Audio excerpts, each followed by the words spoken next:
Ladies and gentlemen, on your behalf, I am pleased to introduce today's speaker.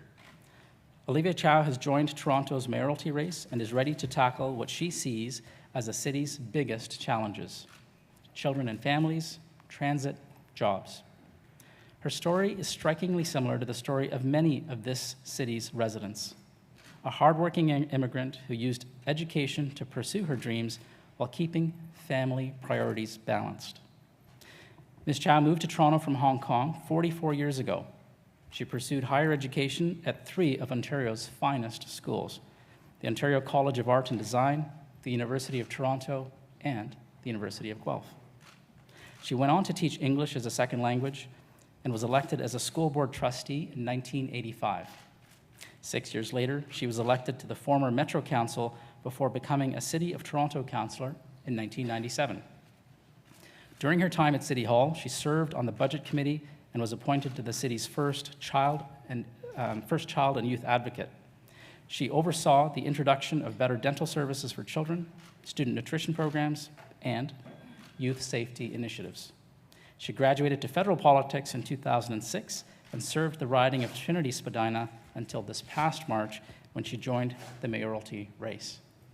She can now add best-selling author to her long list of accomplishments. Her memoir, My Journey, was recently published.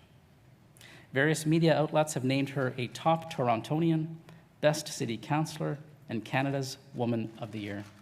And now, Ms. Chow, the Canadian Club of Toronto's podium, Canada's podium of record, is yours.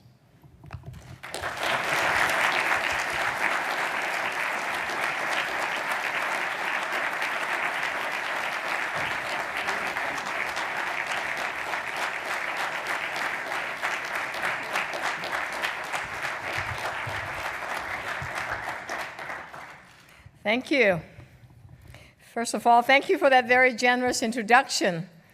You know, I was listening to you talking about this amazing person that was going to be with us sometime today, and I was wondering to myself, who is she, and is she here yet?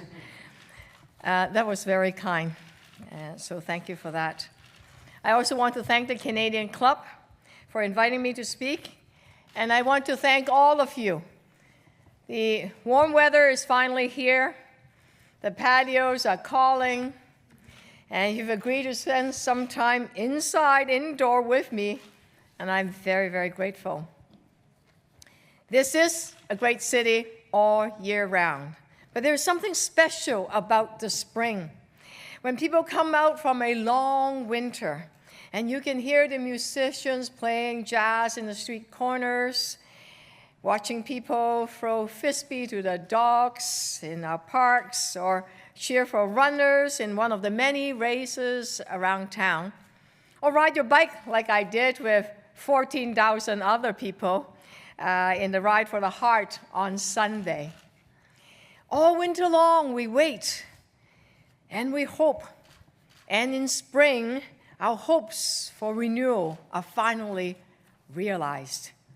That's what I want to talk to you about today, about the renewal hopes and dreams we all have for our city. As you know, I bring something unique to this city, to this race. I know what it is like to live in a household where you are worrying about how to pay the bills. I lived that life. So do many people in this city every single day. We started out in a low-income apartment in St. Jamestown, and it was hard. Learning a new language, struggling to find work, struggling to fit in, struggling, and starting from the bottom, right from the bottom. So I know the value of every dollar and the importance of measuring results. I want to paint you a picture today of what I want us to accomplish together in the next 4 years. Concrete results. I also want to say a few words about our partners at Queen's Park, since we are in the closing days of a provincial election. But before I do that, let's remember another speech delivered right here at the Canadian Club only a week ago. Mr. Tory was here presenting his number one priority. No, not the subway, not the young subway relief line that you might be thinking about. That was his old number one priority. And he attacked me because he said I did not support it. And now he has a new number one priority.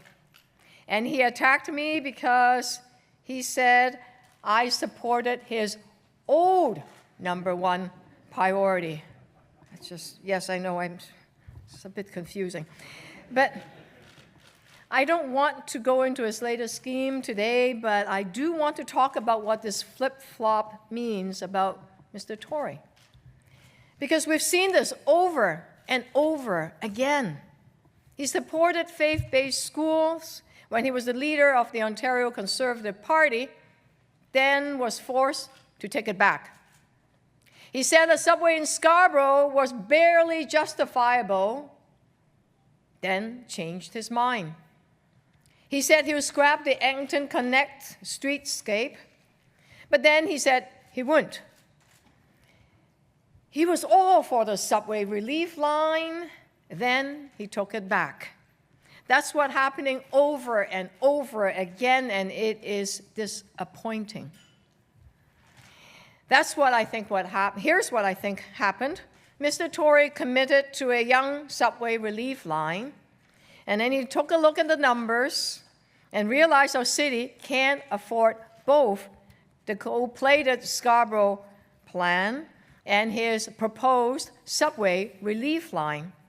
So now his new plan is to get the Ontario government to upgrade a GO line, all because he didn't think it through. In fact, he's still not thinking it through, because if you look at his maps, his latest idea would see parts of his provincial GO line running right on top of his Scarborough subway line, right on top, like a really expensive layered cake. A half-baked layered cake at that. Like I say, it's disappointing. Now, don't get me wrong.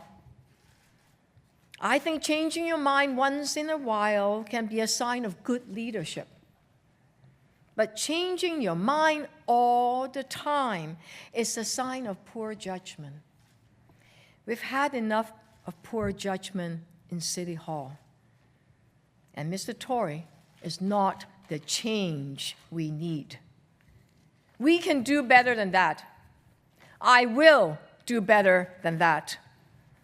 Here's what I see for our city in the next 4 years. Concrete results. First, I want to unlock the potential in our city for all citizens, especially our young residents. More than one out of 5 of our young people can't find a job. That is not acceptable. Not only because these young people don't have what they need to build better lives for themselves, but because they are not being allowed to give what they have, their skills, their creativity, their energy. We need to unlock that potential. That's why I've proposed a detailed youth employment plan leveraging the city's own investment in infrastructure to create jobs for young people. And we need the private sector to match our effort. Developers are already doing that in Regent and Alexander Park. Let's make sure it happens right across the city. Smarter and stronger children means a stronger and a better city.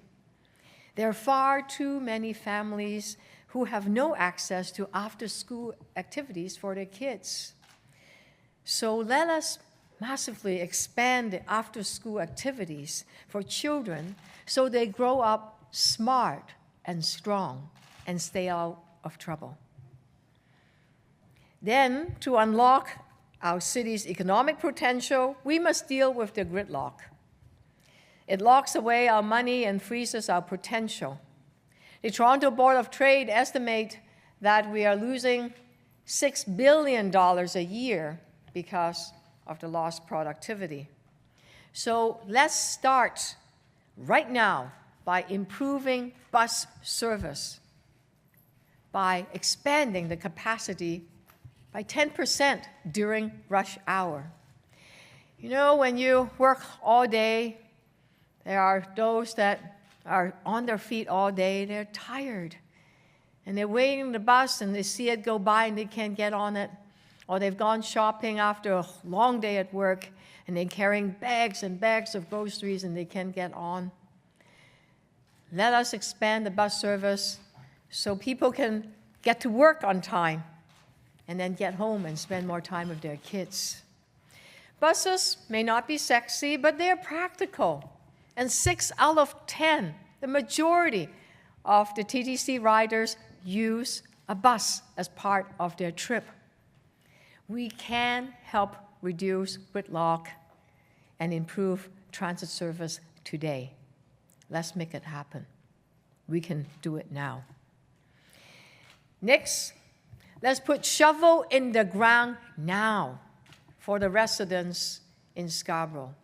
They deserve better public transit now. Let's build the above-ground Scarborough rail service for the residents. It is 4 years faster than the below-ground option, with 4 more stops, saving $1 billion Toronto property tax dollars, which means that you don't have to pay 30 years of property taxes increase. And I might add that we have been well on its way. The Scarborough above-ground transit service would have been completed next year had it not been our current mayor wasted 4 years of revisiting, and scrapping a plan that was designed by expert, well thought out, well-researched plan. We must also proceed with the Young Subway Relief Line, upgrade the Bloor-Danforth signal system so we can expand the capacity of our subway system by 20 to 30%, and maintain the existing systems in a good state of good repair. Because expansion won't mean anything if the train doesn't run on time, if you don't repair the tracks or buy new subway cars. Finally, we need to unlock the potential of our entrepreneurs and small business leaders. We know that small businesses create about 80% of the new jobs. Because our city is so diverse, very often they're run by entrepreneurs from somewhere else. They bring knowledge with them of markets and cultures, contacts and trends. They enrich our city and help us prosper.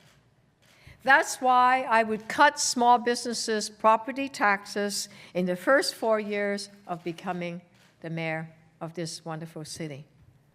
Now, Vancouver has a program that matches existing businesses with immigrant entrepreneurs.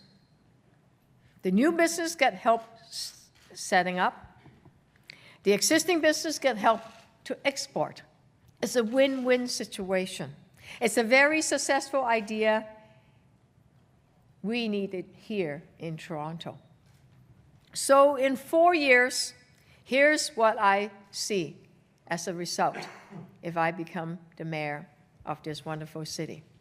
5,000 young people getting trained or have a good job. Thousands of children happy with after-school activities. More successful new entrepreneurs. More export activities from small and medium-sized business. Faster bus service. Above-ground rail, well on the way for Scarborough residents. More residents traveling in comfort and dignity instead of being packed like sardines. But to get to that point, we will need a provincial partner. No matter which party forms the next provincial government, they're going to have to put Toronto near the top of their agenda. I'm not saying that because I think Toronto is the center of the universe. Some of you may think that. Yes, okay, all right. No, that would be ridiculous. We all know that it's Kim Kardashian and Kanye West is the center of the universe. Okay, let's just get serious about that. But just like Ontario is the heart of Canada, our city is the heart of Ontario. So for Ontario to work, our city has to work. And we need a mayor who will speak up for the city, advocate for it, and work collaboratively with the provincial government.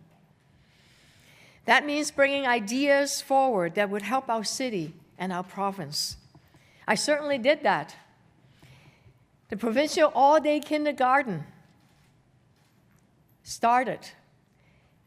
came from my pilot project called First Duty when I was a city councillor and the children's advocate. And in fact, I worked very closely with Charlie Coffey, and Margaret McCain to make that First Duty project possible. And this idea of all-day kindergarten is now right across the province. That's exciting. But our current mayor could never do that. That's why Rob Ford's circus must leave town for good. I love our city, and we need to get back to business. And working with the province, I will put forward 2 urgent issues in front of the new government right away. The first one, we need a long-term agreement to fund the operation of the TTC. When I was a Metro councillor, the province paid 50% of the operating cost of TTC. 50%, half of it. Municipal downloading in the Harris years have been reversed in a lot of ways, but not that one. If you think about it, the provincial operating funding for the TTC makes sense. Why? Because TTC isn't just city transit. Every day, hundreds of thousands of people from 905 use the TTC to go to work. In that way, TTC is a regional transit just like GO and deserves operating support. And that needs to happen. Number 2, we need to fix another Mike Harris municipal downloading mistake. Back in 1998, that government downloaded provincial social housing to the City of Toronto. And those housing had no reserve funds attached to it. And some of them needs repair. So we need a long-term agreement to repair and operate provincial social housing and build new ones. So that what I want for our city, that describe the 2 top priorities of what we need from the provincial government. But I tell you, I can't do it alone. No mayor can. It takes people working together, all of us, with a common dream, a common goal, a common purpose. When I looked at our city, I see people who want what's best for one another. I see people who want to lift each other's up, help one another succeed. We need to create jobs to strengthen our small businesses. We need those that need a helping hand. We need to put children and families at the heart of our city. We need to take care of the most vulnerable. We need better transit. We need to make our city strong once again by unlocking its tremendous economic potential. My friends, it's been a long winter, but there is good news. Spring is here, and change is around the corner. Let's make change happen.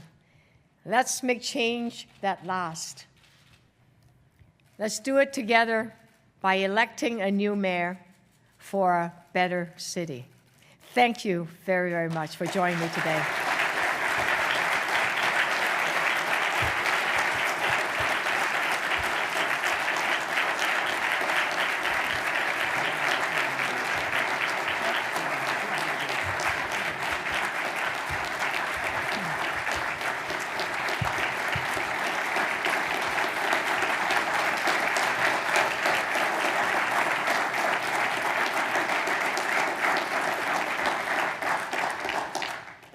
Ms. Chow, on behalf of the Canadian Club of Toronto, I would like to thank you for choosing our podium to provide details of your plans to address what you see as our city's biggest challenges and how you plan to tackle them if you're voted as Toronto's new mayor. For more than 20 years as a local and federal politician, you've demonstrated how the combination of passion and purpose can make a difference in the lives of children, young people, families, and communities. And it is this combination that comes through in your plans for Toronto. Please accept our best wishes as you make your way through our neighborhoods and communities to outline your plans for a better city. And thank you once again for joining us.